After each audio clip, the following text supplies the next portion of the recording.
हरे कृष्णा। श्रील प्रभुपाद की जय। भगवत गीता में 4 प्रकार के योगों का वर्णन हुआ है।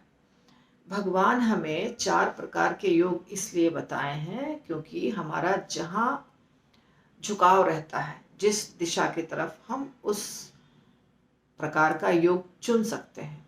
पर योग का अर्थ है भगवान से जुड़ना। किसी भी योग को हम स्वीकार करते हैं वो भगवान की तरफ जाना चाहिए।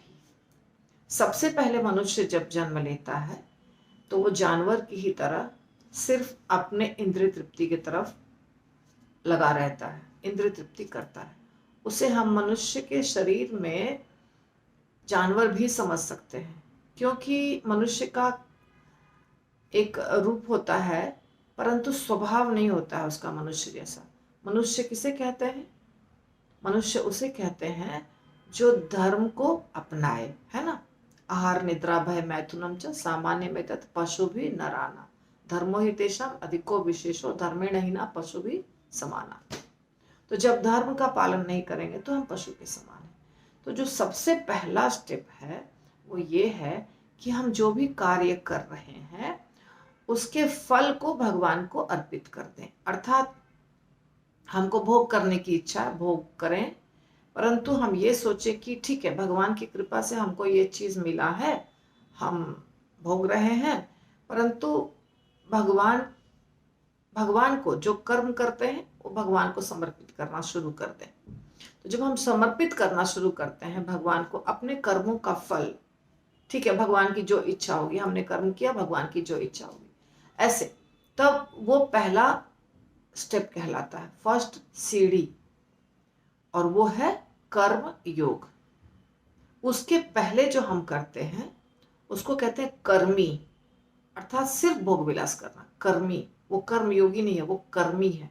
कर्मी एक अलग शब्द है जो सिर्फ भोग करता है। कर्म योगी अर्थात वो अब भोग नहीं कर रहा है, अब वो भगवान को समर्पित कर रहा है, अर्थात फल से अनासक्त हो रहा है। कर्म प्लस वर्क प्लस डिटैचमेंट, फल से अनासक्त हो रहा है। जब वो बहुत लंबे समय तक ऐसा प्रैक्टिस करता है, एक शरीर में या अनेकों शरीर में, तो उसे कुछ ज्ञान होने लगता है, क्योंकि बार बार वो भगवान को समर्पित करता है, तो उसे कुछ ज्ञान होने लगता है कि कौन है भगवान, हम कौन हैं, जन्म मृत्यु क्यों होती है, ऐसा शुरू हो जाता है। तब वो ज्ञान की तरफ मुड़ता है, ज्ञान योग की तरफ। ज्ञान योग का अर्थ है कि अब वो ज्ञान के माध्यम से भगवान से जुड़ना शुरू करता है। ये दूसरी सीढ़ी है, पर ज़रूरी नहीं है कि हर कर्मयोगी ज्ञान और ध्यान के बाद भक्ति में जाए। भक्ति अंतिम और सबसे ऊपर की सीढ़ी है। कभी कभी पहले सीढ़ी से सीधे व्यक्ति भक्ति की तरफ चला जाता है, क्योंकि ज्ञान और ध्यान जो है वो शुष्क है, उसमें सेवा नहीं है। पर कर्म योगी जो है वो सेवा कर रहा है, सेवा के फल को भगवान को दे रहा है। थोड़ा मैं डिफिकल्ट बता रही हूँ, अगर आप समझ रहे होंगे तो कर्म योग में सेवा होती है और सेवा से डिटैचमेंट, फल से अनासक्ति होती है। दूसरा स्टेप होता है ज्ञान। तो जब ज्ञान के तरफ व्यक्ति मुड़ता है तो वो ब्रह्म ज्योति के ऊपर अपना ध्यान केंद्रित करता है। तो वो बहुत कठिन है, आसान नहीं है। ब्रह्म ज्योति के ऊपर ध्यान करना और उसमें कोई सेवा नहीं होना। जब व्यक्ति सेवा नहीं करता है तो वो भगवान का रूप गुण इत्यादि तो पता है ही नहीं, और सेवा भी कुछ नहीं है, तो वो नीरस और कठोर हो जाता है, उसका हृदय कठोर हो जाता है। परंतु यही है ज्ञान योग। ज्ञान योग में व्यक्ति को नॉलेज रहता है और डिटैचमेंट, नॉलेज प्लस डिटैचमेंट, अनासक्ति। तीसरा जो स्टेप है, तो इसमें ब्रह्म यानी ब्रह्म के ऊपर ध्यान केंद्रित करता है, यानी निराकार, निर्विशेष, ये है ज्ञान योग। और तीसरा स्टेप है ध्यान योग। ज्ञान योग से आगे ध्यान योग में होना जो चाहिए वास्तव में, वो अष्टांग योग को फॉलो करना चाहिए। और अष्टांग योग में शुरुआत से होता है यम नियम, ध्यान धारणा, समाधि, ऐसे करके समाधि के स्तर पर परमात्मा के ऊपर ध्यान केंद्रित करना चाहिए। जो चतुर्भुज रूप में रहते हैं ना, शंख चक्र गदा पद्म लिए हुए हमारे हृदय में, कण कण में, उन परमात्मा के ऊपर ध्यान होना चाहिए। वास्तविक मेडिटेशन वही है। तो उसमें होता है मेडिटेशन। एक और चीज जुड़ गई, डिटैचमेंट भी है, मेडिटेशन भी है और नॉलेज भी है। नॉलेज भी है, ध्यान योग के व्यक्ति को नॉलेज रहता है। और जो सबसे ऊपर का, ये बहुत कठिन है, भगवान ने भी कहा है ध्यान योग कठिन है, और जो सबसे ऊपर का स्टेप है वो है भक्ति योग। भक्ति योग में ये ध्यान और ज्ञान में सेवा नहीं था, पर भक्ति में सेवा है और कर्म योग में भी सेवा है। तो कभी कभी कर्म योगी सीधे भक्ति योग की तरफ चले जाते हैं, बिना ज्ञान के, बिना ध्यान के।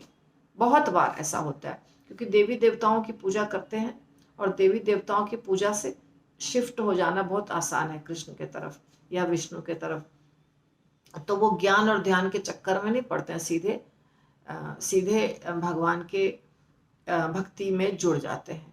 तो भक्ति योग में सब कुछ है। भक्ति योग में सेवा है, ज्ञान है, ध्यान है, सब कुछ है, क्योंकि हम शास्त्रों का ज्ञान प्राप्त करते हैं।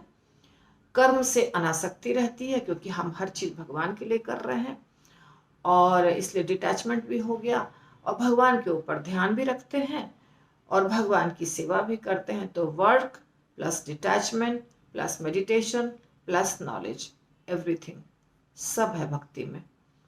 और इसके उदाहरण बहुत सारे हैं, जैसे अम्बरीश महाराज सवय मन कृष्ण पदारविंदयो, वो अपने हर शरीर के हर अंग से भगवान की भक्ति करते थे। पैरों से मंदिर चल के जाते थे, परिक्रमा यात्रा इत्यादि करते थे। नाक से भगवान के ऊपर चढ़ा हुआ तुलसी और फूल सूंघते थे, कान से कथा सुनते थे, आंखों से भगवान का दर्शन करते थे, श्रवणम कीर्तनम इत्यादि। तो ये है भक्ति। तो इस प्रकार 4 योग है। 4 योग में से सबसे आसान योग है भक्ति योग। सबसे आसानी से भक्ति में भक्ति योग से हम जुड़ सकते हैं। एक छोटा बच्चा भी जुड़ सकता है। दंडवत प्रणाम करना है, बस प्रसाद खाना है, कीर्तन में नाचना है ना। तो हर उम्र का व्यक्ति और हर जाति, हर धर्म, हर कैटेगरी का व्यक्ति भक्ति कर सकता है। बहुत आसान तरीका है, विधि बहुत आसान है। ज्ञान योग, ध्यान योग बहुत कठिन है, और कर्म योग जो है वो भी आसान है। पहला स्टेप है, पहली सीढ़ी है।